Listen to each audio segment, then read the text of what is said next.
Welcome to the Marc Steiner Show here on The Real News. I'm Marc Steiner, and it's great to have you all with us. As you are all too well aware, Real News has been covering the Gaza war with real intensity and real focus. And the work I've been doing here and Not in Our Name to Max Alvarez's stunning interviews, especially the recent one with Issa Amaro in Gaza. For the coverage of so many here at The Real News. And in this segment of the Marc Steiner Show, we'll look where this war is going in Gaza. Not only where it might take Palestinians and Israelis, but the entire world. My guest is Chris Hedges, a journalist here at The Real News who you know lived and covered Gaza, was Mideast bureau chief for the New York Times, covered the wars in Iraq and the former Yugoslavia, and here at The Real News has the Chris Hedges Report.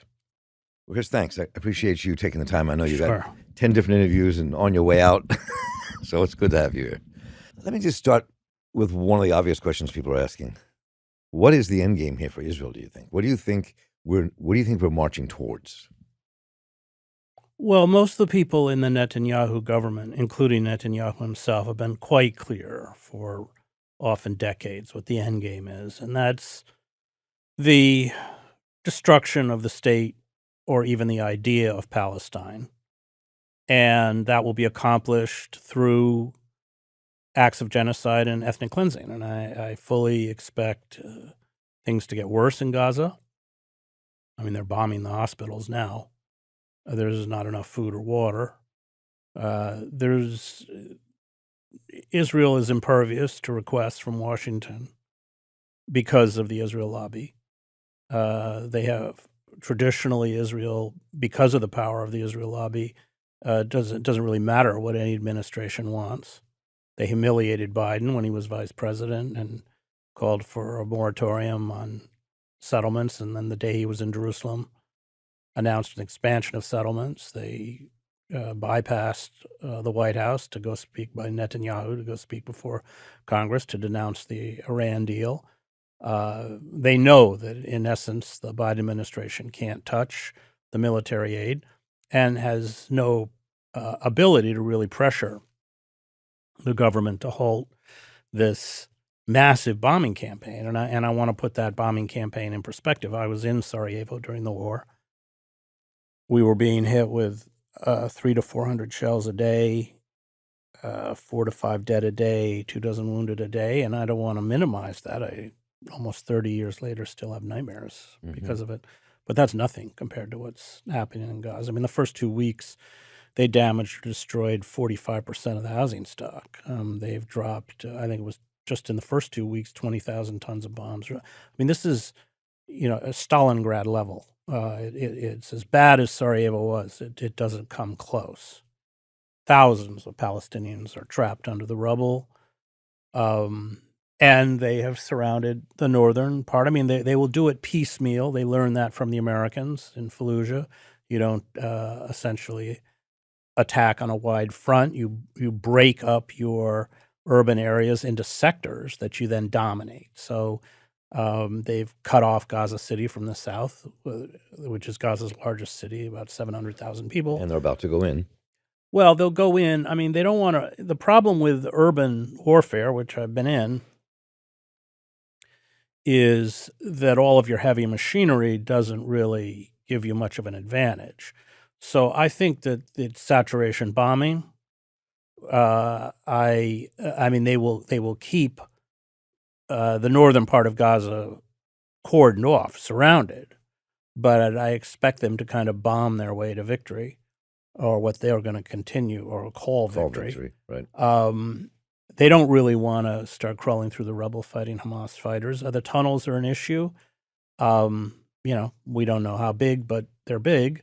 But they need generators in order to pump down air into the tunnels. Right. I think most of the hostages are probably in the tunnels. This is also a very cynical decision on the part of the Netanyahu government. I don't think many of those hostages are going to come back. I think they know that, and they don't care.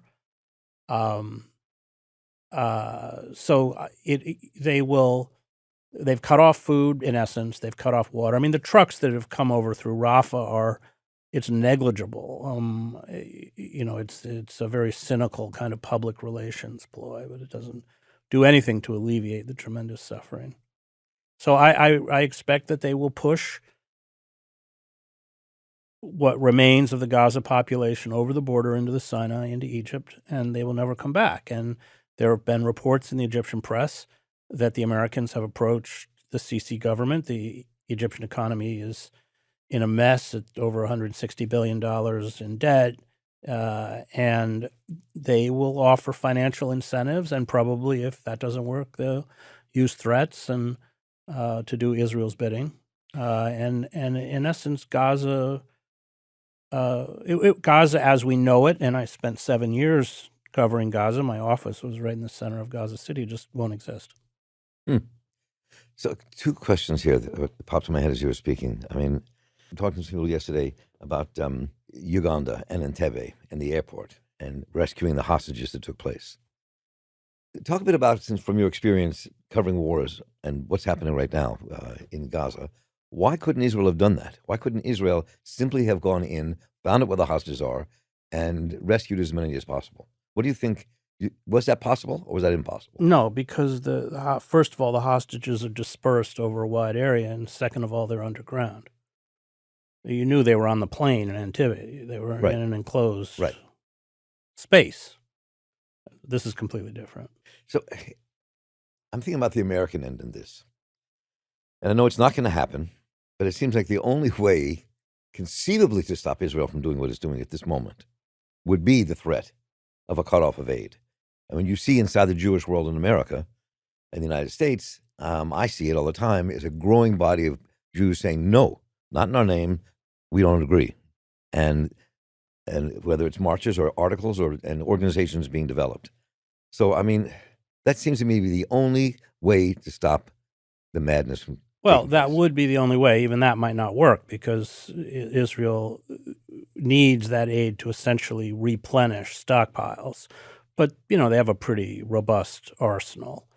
Well, those are the Jews that don't count. I mean, J Street and Jewish Voices for Peace. Don't count. I mean, for me, they count quite a bit. But I'm talking about in terms of the power structure. And it's money. I mean, it's AIPAC and these, Sheldon Adelson type retrograde Jewish billionaires. By the way, they funded Netanyahu. I covered that campaign. Netanyahu was their baby. They created him and they bankrolled him against Rabin. So yes, I mean, I think ultimately that's why I support the boycott, divestment, and sanction movement. That it is about severing aid and imposing sanctions on Israel. That's the only weapon we have. We're very far from achieving that. Even most of the liberal groups don't support BDS. The Israel lobby is just so well funded and so powerful, and they represent a political strain, of a very right wing political strain within the American population that it does not, I would guess, represent the political leanings of probably most American Jews. When I see what's going on in Gaza and Israel right now, in Palestine, I mean, I know that Israel is not attempting. They're going to seize a huge portion of Gaza. They're going to call it a buffer. They're going to do whatever. They may put settlers in. They may not. But they're going to seize a huge portion of Gaza, pushing Palestinians out. But this seems to me, having been through, covered this my entire life almost, either when I was a young Zionist to a place where I became against that. But this seems really different. This moment seems really different in terms of what could happen post-war and how it could affect. Well, it's not different. It's just different in scale. And the Nakba, or the catastrophe, 48. were 750,000 Palestinians ethnically cleansed from their homes, pushed into places like Gaza and refugee camps. The 50 massacres that the Haganah, or the Jewish militias, carried out. So that's been part of the Zionist project since the founding of the State of Israel. And in the 67 war, they pushed out another 350,000 people. So it's a difference in scale. It's not a difference in intent. I think the difference is that we have, this government is the most extremist that Israel has ever had. Many of these people are heirs to Meir Kahane, who I knew and covered. This rabidly racist, right-wing Brooklyn rabbi who founded the Koch Party, which was outlawed in 94 by Israel and declared a terrorist group by Israel and the United States, which it was. There's always been a strain of fascism within, going back to Jabotinsky, the kind of pioneer of Zionism. Benito Mussolini called him. Herut Party. Yeah, Herut. They called him, I think, Mussolini. And Netanyahu's father worked for Jabotinsky. Called him a good fascist or something like that. So it's always been there, but now it's predominant. And for them, it's the final solution, or their version of the final solution, which is, and they won't stop. And once they finish with Gaza, they will turn on the West Bank. And they want to create, these are their own words, a kind of religiously pure state, which means the forced exile, ethnic cleansing, whatever you want to call it, of millions of Palestinians, including Christians. I mean, there's a significant Christian population among the Palestinians. They think they're going to finish with this problem once and for all. Clearly, the opposite's going to happen. I mean, if Israel's game was to end Hamas and end that organization, this will do the exact opposite.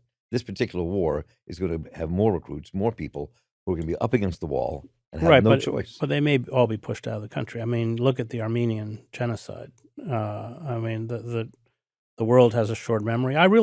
For me, what's happening now is very akin to the Armenian genocide. It was very public. Everybody knew what the Turks were doing, but nobody did anything. And that's kind of where we are now. I mean, it's worse in the sense that the United States is actively backing and supporting the genocide with intelligence, with military support, vetoing the calls for the ceasefire at the UN, etc. I mean, you will certainly create blowback, probably in the form of terrorism. But once these people are pushed out of their land, then and permanently thrust into the diaspora, which I think is the plan. You think that's Israel's plan? Yeah. I mean, the people around Netanyahu, they've long been calling for this. Yeah. I mean, this is, you lived there for quite some time. Israel, you've been in Gaza, covered it all. I'm curious what you think, what happened inside of Israel.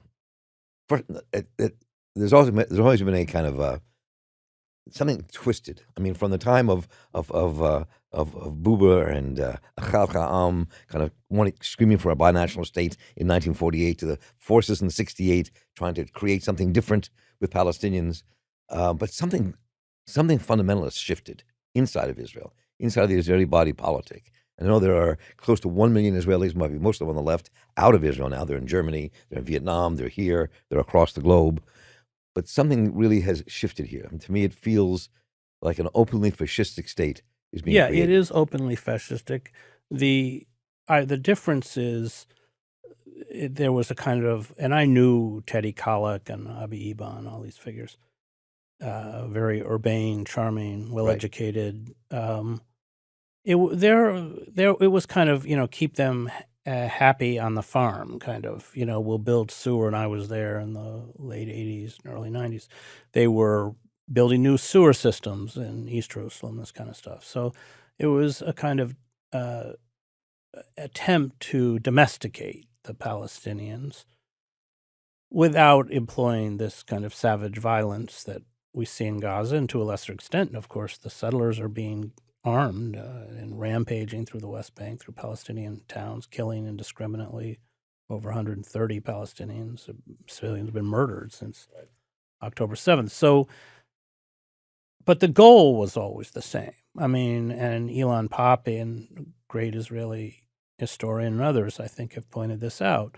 The goal was always the control of Palestine. They were never going to give it back. And it was, how do we control an occupied population? And it just, that, let's call it liberal Zionism, didn't work. I mean, the fascinating thing about Rabin, who I also knew, is that he recognized that the occupation was killing his country. He didn't really care too much about the Palestinians, but he realized that it was distorting Israel to such an extent, militarizing it, feeding that undercurrent of racism, which is now rampant within Israeli society, that the structures that were the secret police, collaborators, all this kind of stuff that any occupying force needs was very corrosive to Israeli democracy. Rabin got that. And of course, he was assassinated by a Jewish extremist when Netanyahu, and I covered Netanyahu's rallies, when Netanyahu was running against Rabin, he was allowing his supporters to burn an effigy of Rabin in a Nazi uniform. They would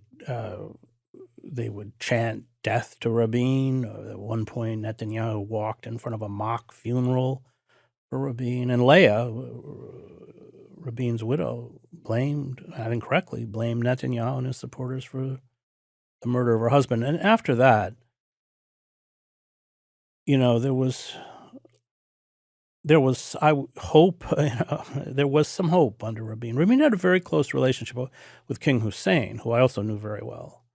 They were very close, actually. And the Netanyahu and the Netanyahu government is just a whole other animal. I mean, Netanyahu became prime minister in 96, and it is pretty much, with a few interruptions, dominated Israel. And Netanyahu has always mentored extremists, Avigdor Lieberman and all these. So they were all Netanyahu proteges. So I don't have a lot of hope. I mean, I'll do everything I can. I'm about to go. I can hear that. Yes. Well, I mean, it's not my job to sell hope. That's not journalism. By the way. No, it's not.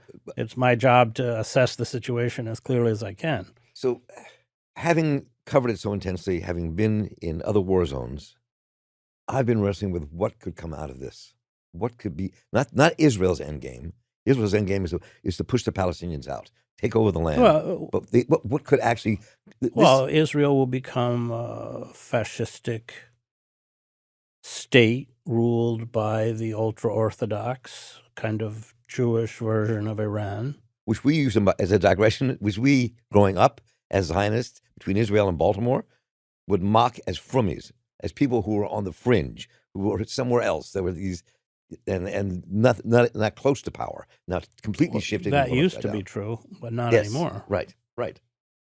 So, yeah, I mean that's what Israel's already moved pretty far in that direction. Netanyahu's dismantling of the judiciary is, of course, a huge step in that. But people who speak out against the Netanyahu assault against democracy or the slaughter in Gaza are attacked as traitors and silenced. And I mean, there's been a huge campaign preceding October 7th against Israeli human rights workers at B'Tselem, and that will just now accelerate. There'll be no room for dissent. I feel that and watch it coming. I mean, I spent part of the last 50 years being called many times by certain folks inside my community as a Judenrat. Just saying no to the occupation and what's going on. I mean, that tendency is now in control. And then, but the Palestinians, every time I talk to Palestinian friends now about the family, what's going on, I have family who lived on Kisufim and Misufim, and some of them may be hostages. We don't know. I don't know.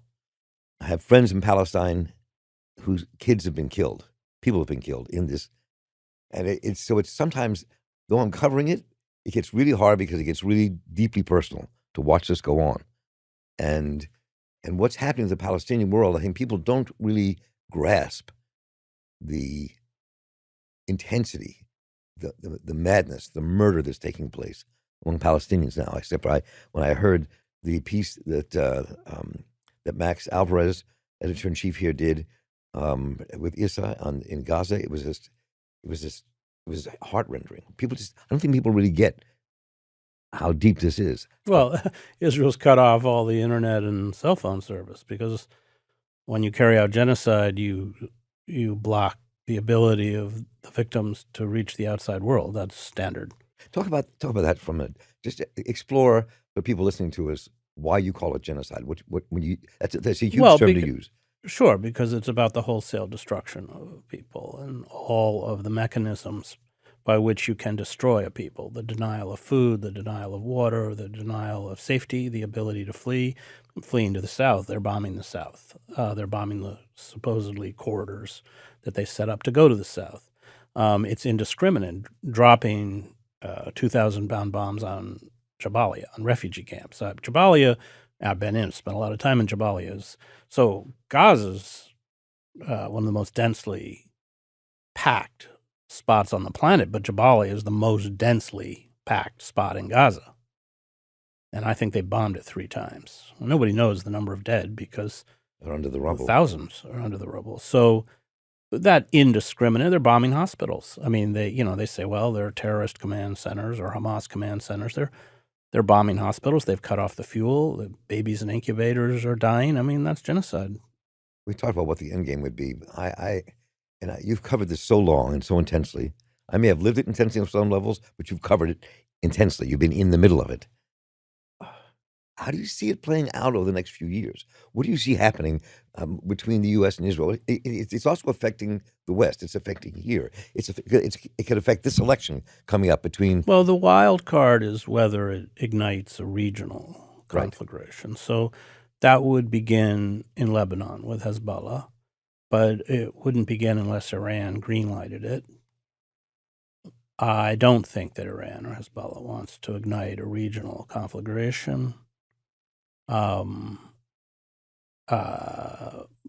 that's the wild card. I mean, things can just go wrong. I've covered enough war that once you open that Pandora's box and let all those evil spirits out, they control you. You don't control it. So yeah, things could go wrong that way. The arms manufacturers are thrilled. They're making money in Ukraine. They're making money with Israel. Because remember, most of this money is going straight to Raytheon and Northrop Grumman, and that's who's making the money. So the Palestinians have always been friendless, powerless, and the Arab states are very duplicitous about their commitment, which is largely rhetorical, and they're quite happy to sell the Palestinians out. And, there's a lot of animus towards, for instance, Egypt hates Hamas because Hamas was born out of the Muslim Brotherhood, and Sisi, with U.S. and Israeli backing, seized power to essentially prevent a Muslim Brotherhood government from running Egypt. So there's the Palestinians really don't have many friends. Iran, Qatar, Hezbollah, but Syria to a certain extent, but not.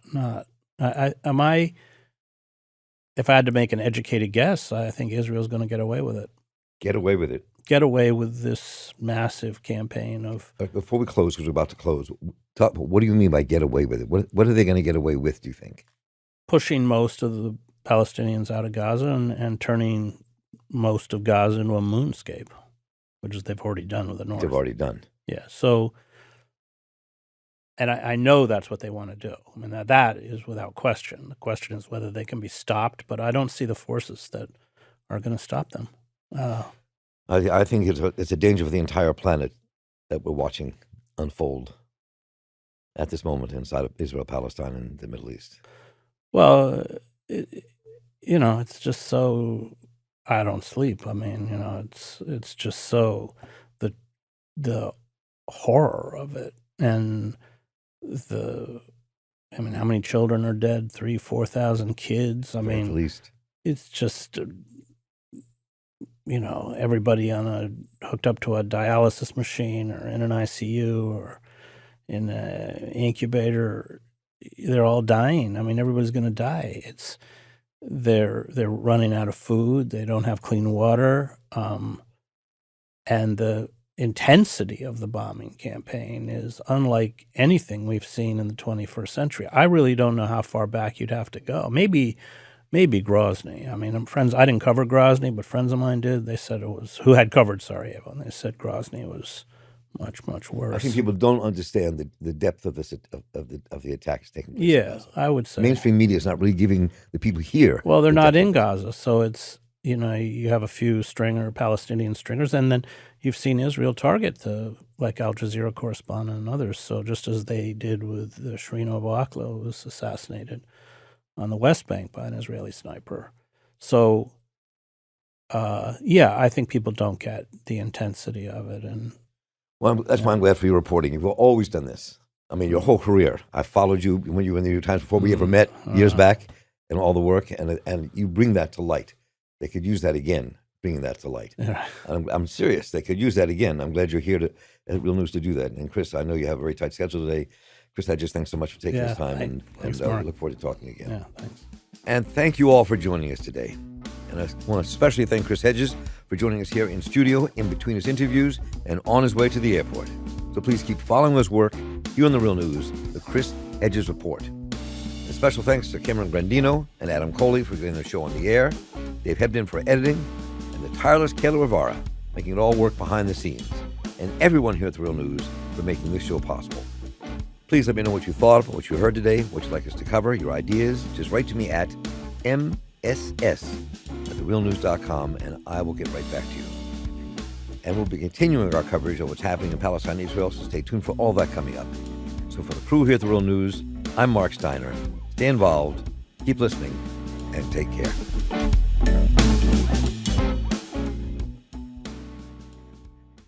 Thank you so much for watching The Real News Network, where we lift up the voices, stories, and struggles that you care about most. And we need your help to keep doing this work. So please, tap your screen now, subscribe, and donate to The Real News Network. Solidarity forever.